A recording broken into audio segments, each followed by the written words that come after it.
तुम जिसे विवाह कहते हो, मैं उसे आत्महत्या कहता हूं। एक जीते जागते व्यक्ति का एक संस्था बन जाना, एक पति बन जाना, एक पत्नी बन जाना, ये जीवन नहीं है, ये जीवन का अभिनय है। क्या तुमने कभी दूल्हे को घोड़ी पर बैठे हुए गौर से देखा है?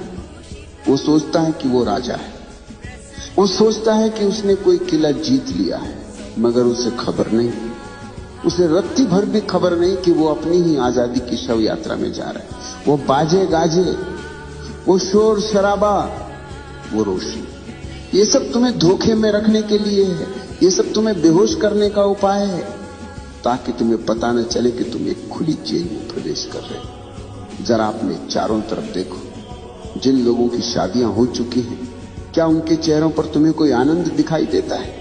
क्या उनकी आंखों में तुम्हें वो चमक दिखाई देती है जो किसी प्रेमी की आंखों में होती?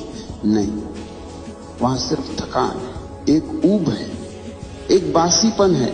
वे एक दूसरे को प्रेम नहीं कर रहे, वे एक दूसरे को ढो रहे हैं, जैसे कोई पुरानी लाश को कंधे पर लाद कर चल रहा हो। और मजे की बात यह है कि वे मुस्कुराने का नाटक भी कर रहे हैं। तुम मुझसे पूछते हो कि शादियां असफल क्यों हो जाती?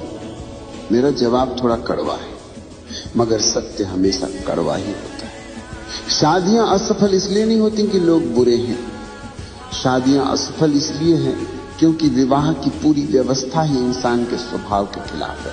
मनुष्य एक बहती हुई नदी है और विवाह एक ठहरा हुआ तालाब।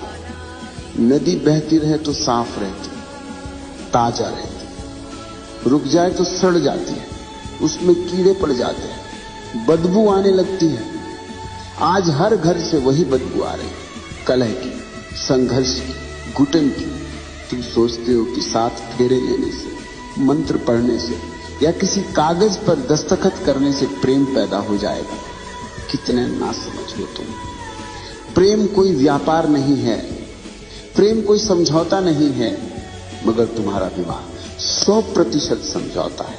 तुम प्रेम के कारण विवाह नहीं करते, तुम डर के कारण विवाह करते हो। तुम्हें डर है अकेलेपन का, तुम्हें डर है बुढ़ापे का,